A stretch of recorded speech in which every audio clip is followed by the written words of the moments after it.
Very good morning to all of you. आइए आज का सेशन स्टार्ट करते हैं। आज है 5 जनवरी 2021।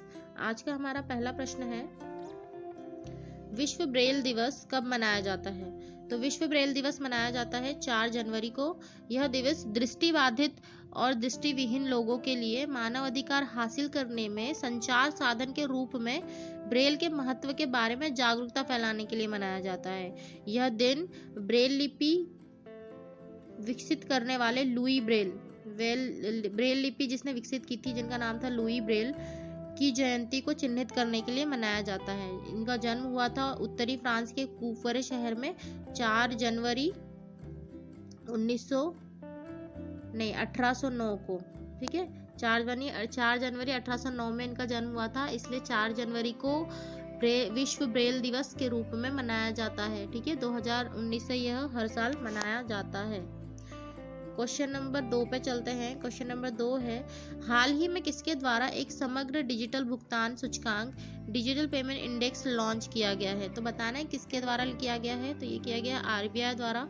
आरबीआई द्वारा एक समग्र डिजिटल भुगतान सूचकांक, जिसको हम इंग्लिश में बोलते हैं डिजिटल पेमेंट इंडेक्स, लॉन्च किया गया है। इसमें 5 पैरामीटर होते हैं जिनका उपयोग डिजिटल भुगतान की व्यापकता को मापने के लिए किया जाता है।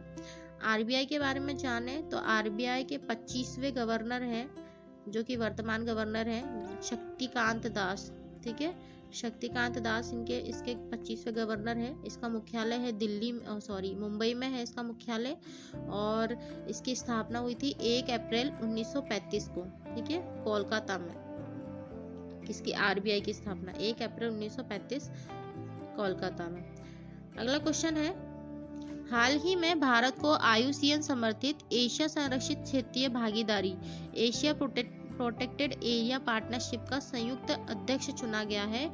इसमें भारत इसमें किसका स्थान लेगा? ठीक है, तो क्या चुना गया है? भारत को संयुक्त अध्यक्ष चुना गया है, सह अध्यक्ष जिसको हम बोलते हैं। किसका चुना गया है? तो Asia protected area partnership APAP। ठीक है, इसका अध्यक्ष चुना गया है। तो भारत को 2023 तक 3 वर्ष की अवधि के लिए सह अध्यक्ष चुना गया है। APAP की अध्यक्षता कौन करता है? तो ये आईयूसीएन एशिया द्वारा की जाती है। आईयूसीएन एशिया द्वारा इसकी अध्यक्षता की जाती है। आईयूसीएन अर्थात international union for conservation of nature. International union for conservation और नेचर। APAP क्या है? एशिया प्रोटेक्टेड एरिया पार्टनरशिप क्या है? तो ये क्षेत्रीय मंच है जो सरकारों और विभिन्न हितधारकों की सहायता के लिए क्षेत्र के भीतर संरक्षित क्षेत्रों के अधिक व्यवहारिक प्रशासन के लिए सहयोग करता है। ठीक है,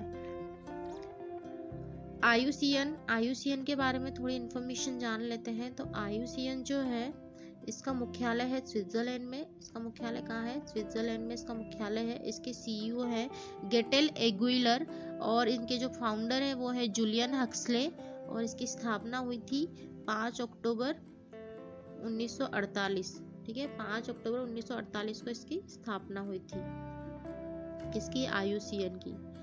क्वेश्चन नंबर 4 पे चलते हैं। हाल ही में किस राज्य सरकार द्वारा तमिल अकादमी की स्थापना की गई है?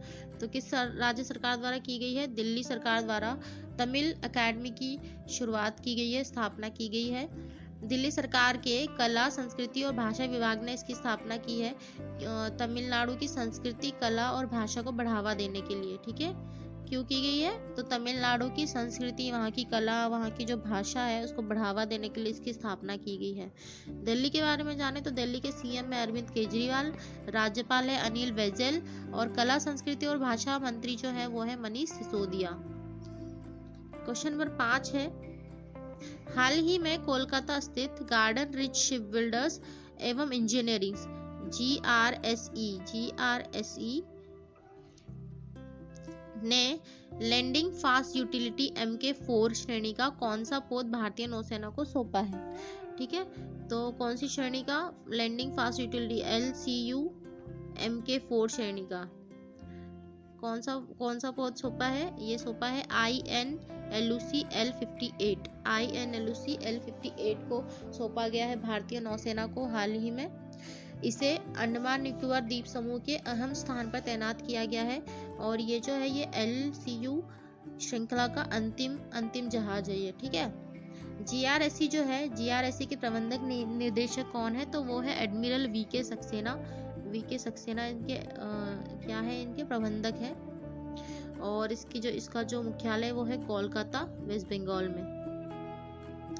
चलते हैं अगले क्वेश्चन की ओर। अगला क्वेश्चन है हमारा, हाल ही में प्रकाशित ब्लूमबर्ग बिलियनियर इंडेक्स 2021 के अनुसार मुकेश अंबानी को कौन सा स्थान प्राप्त हुआ है, तो इनको प्राप्त हुआ है 12वां स्थान, ठीक है।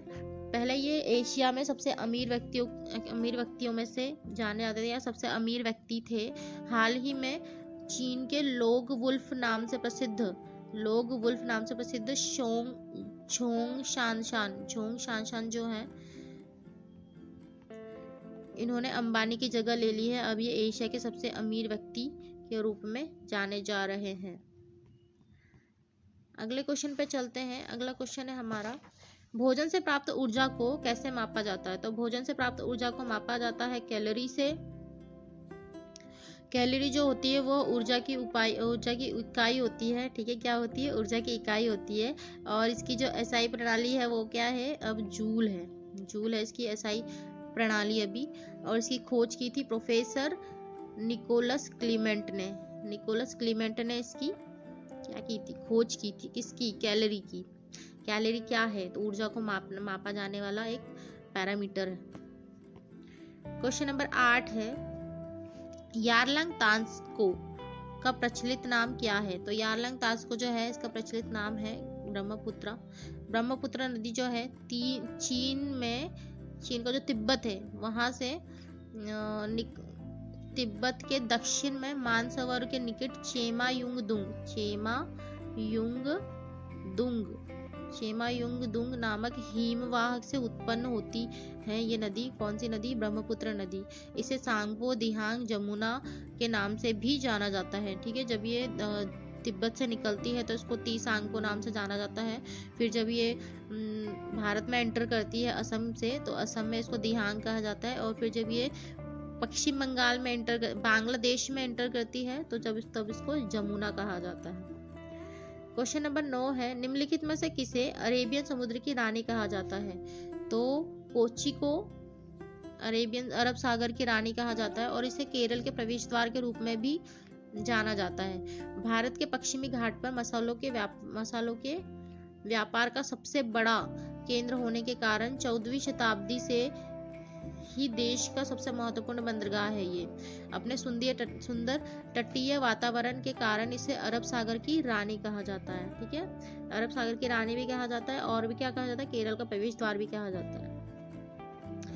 अगला और अंतिम क्वेश्चन है हमारा, सील मछली द्वारा की गई आवाज को क्या कहते हैं, जो सील मछली है उसके द्वारा जो आवाज की जाती है उसे कहते हैं बार्क, ठीक है। सील या पिनीपेड भी बोलते हैं इस मछली को।